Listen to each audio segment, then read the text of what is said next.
Hi hello வணக்கம் நண்பா, நான் உங்கள் ரீஹான். ரொம்ப நாள் கழிச்சு நான் வீடியோ போடுறேன்னு நினைக்கிறேன். இண்டிபெண்டன்ட் டேக்காக வீடியோ போட வேண்டியது நான் இன்னைக்கு போட்டிருக்கேன். ஸோ எது உண்மையான இண்டிபெண்டன்ட், எது உண்மையான சுதந்திரம்னு நினைக்கிறீங்க? நம்மளை சுத்தி இருக்கிறவங்களை நம்ம எப்படி பாக்குறோமோ அதுதான் உண்மையான சுதந்திரம். சமீப காலமா நான் கொஞ்சம் சில விஷயங்கள் நான் பார்த்துட்டு வரேன். நம்ம அன்றாட வாழ்க்கையில நம்ம சாப்பிட்டு போடுற குப்பை 2 நாள் கழிச்சு நம்மளாலே எடுக்க முடியல. துப்புரவு தொழிலாளிகள் எப்படி எடுக்கிறாங்க, அவங்கள நம்ம எப்படி எல்லாம் பேசுறோம். அரசாங்கத்துல உங்களுக்கு சம்பளம் கொடுக்கலையா, அது பண்ணலையா, இது பண்ணலையான்னு சொல்லிட்டு நம்மளோட குப்பை அள்ளி எடுத்துட்டு போய் போட்டு அந்த கையில அந்த ஸ்மெல் அவங்களுக்கு அப்படியே அடிக்கும். அந்த ஸ்மெல்லோட அவங்க எப்படி சாப்பிடுறாங்க.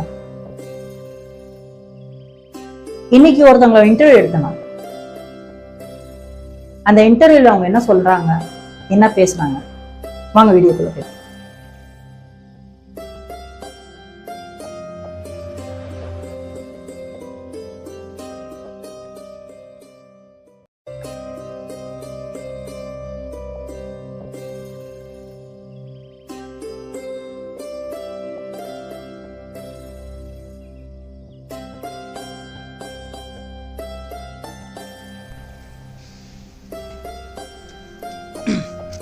அக்கா, உங்கள் பேருக்கா? நாகம்மா. எங்கே இருக்கீங்கக்கா நீங்கள்? சமத்துவபுரங்களா? இந்த தொழில் எப்போலேருந்து பண்ணிட்டு இருக்கீங்கக்கா நீங்கள்? இது வந்து ஒரு 10 வருஷம். 10 வருஷம் பண்ணிட்டு இருக்கீங்களா? இதுலேருந்து நீங்கள் எவ்வளோ உங்களுக்கு வருமானம் வருது? இதில் டெய்லியில் வந்து ஒரு 200 ரூபா வரும். 200 ரூபா வரும். ஒரு நாளைக்கு சொல்ல போனால் 100 ரூபா வரும். அது எப்படி நம்மளுக்கு கட்டுப்படி வருதோ அப்படிங்களா? சரி, ஓகேக்கா. இதில் மக்கிறது தனியாக மக்கா தனியாக பிரிக்கணும். அப்புறம் ஃபுட் வேஸ்ட்லாம் தனியாக பிரிக்கணும். அப்புறம் இந்த சாப்பாடு ஐட்டம் அதெல்லாம் இது பண்ணணும். இந்த பசங்க தான் டைப்பர் எல்லாம் தனியாக இது பண்ணணும். இந்த பிளாஸ்டிக் கவர் இருக்குது இல்லை? ஆமாம் ஆமாம். அது வந்து தனியாக எடுக்கணும். Okay okay. அப்புறமேட்டுக்கு என்ன இந்த அட்டைலாம் இருக்குங்களா, பாட்டிலு நட்டு அதெல்லாம் தனியாக பிரிக்கணும். உங்களுக்கு கொஞ்சம் கஷ்டமா இருக்கும் இல்லைங்களா? இதெல்லாம் பிரிக்க கஷ்டமா இருக்கும். ஒரு வீட்டில் வந்து புழுக்காக போடுவாங்க குப்பை. ஒரு வீட்டில் பிரிக்கவே மாட்டாங்க. சில டைம்ல அப்படியே போட்டுருவாங்க.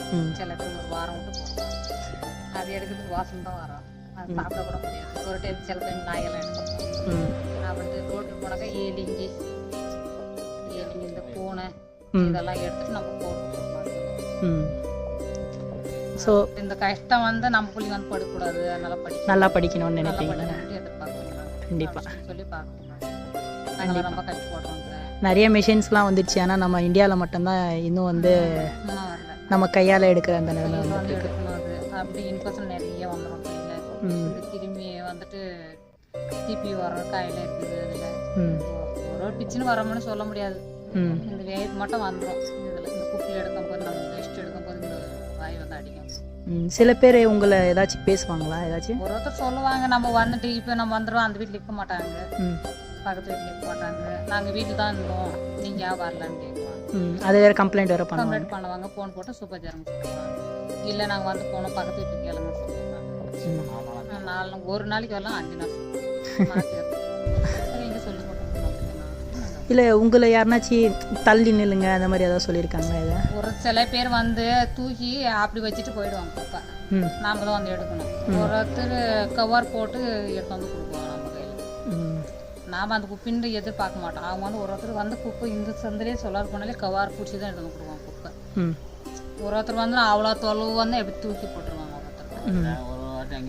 ஒருத்தர் நான் போய் எடுத்துக்கணும் மாட்டாங்க குப்பெல்லாம். அவங்க குளிக்கலான்னு வாங்க, நம்ம குளிச்சுட்டு இருக்கிறோம், நாங்கள் விட்டு மாட்டோம் வாங்க. சாப்பிட்றது அவங்க தானே, அது அவங்க தான். அது அவங்களுக்கே அது அறுவரிக்கும் உட்காந்து குப்பை.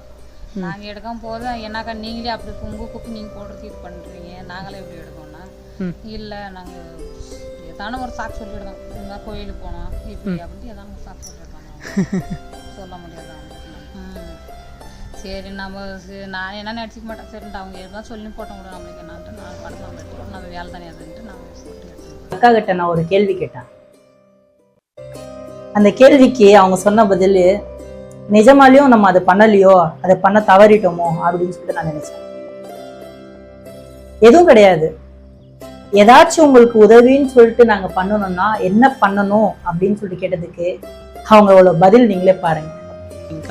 இப்போ ஒரு ஹெல்ப் உங்களுக்கு இது பண்ணிட்டா நல்லா இருக்கும்னு நினைச்சீங்கன்னா என்ன பண்ணுவீங்க நீங்க? அவங்களுக்கு வந்து என்னன்றது நம்மளுக்கு எதுவுமே கொடுக்கலாம் கூட பரவாயில்ல. அவங்களுக்கு வந்து எங்களுக்கு வந்து அந்த குப்பை வந்து 2 தனியாக பிரித்து கொடுத்தா பரவாயில்ல. மக்கள் குப்பை தனியாக பிரித்து கொடுக்கணும், மகர் குப்பை தனியாக பிரித்து கொடுத்தாலே போதும். அது எங்கள் வேலை நம்ம செஞ்சோம். அதுவே பெரிய ஹெல்ப். பெரிய ஹெல்ப் தான் எங்களுக்கு. அது சரி. அது வந்து அந்த செட்டுக்குள்ளே வந்து நாங்கள் அதை எடுத்துன்னு போனால் கூட அவங்க தியேட்டருக்கு வந்து ஏற்ற மாட்டாங்க. வந்து பிச்சு தான் எடுக்கணும். அது தேவையான சில பேர் நாங்கள் பிச்சு கொடுன்னு சொன்னால் சில பேர் எடுத்து கீழே போட்டு போயிடுவாங்க. ரோட்டில் பிரிக்க மாட்டாங்க. வேலை அதை நீங்களும் பிரிக்கணும்னு நாங்களும் சொல்லுவோம். நம்ம இது பண்ணுவாங்க, சத்தம் போடுவாங்க. உங்களுக்கு என்ன சம்பளம் தர மாட்டாங்களா, நீங்கள் பிரிக்க மாட்டீங்களா? நிறைய பேர் போட மாட்டாங்க. மட்டும் பிரிச்சு கொடுக்கணும்னு சொன்னாலும் நிறைய பேர் போட மாட்டாங்க. கீழே எடுத்து போட்டு ரோட்டில் போட்டு போயிடுவாங்க. கேட்டாக்கா குப்பை போடலன்னாக்கா இல்லை நீங்கள் பிரிக்க சொல்கிறீங்க அங்கில் பிரிக்க முடியாது. அவங்க குப்பை அவங்களே பிரிக்க மாட்டாங்க. நாங்கள் தான் பிரிச்சு நீங்களே பார்த்துருப்பீங்க அவங்களோட பதில். மக்கிற குப்பை, மக்காத குப்பை இது தனித்தனியாக பிரித்து கொடுத்தாலே எங்களுக்கு பெரிய உதவியாக இருக்கும்னு சொல்லிட்டு சொன்னாங்க. அந்த வார்த்தையை கேட்கும்போது உங்களுக்கு என்ன தோணுச்சு?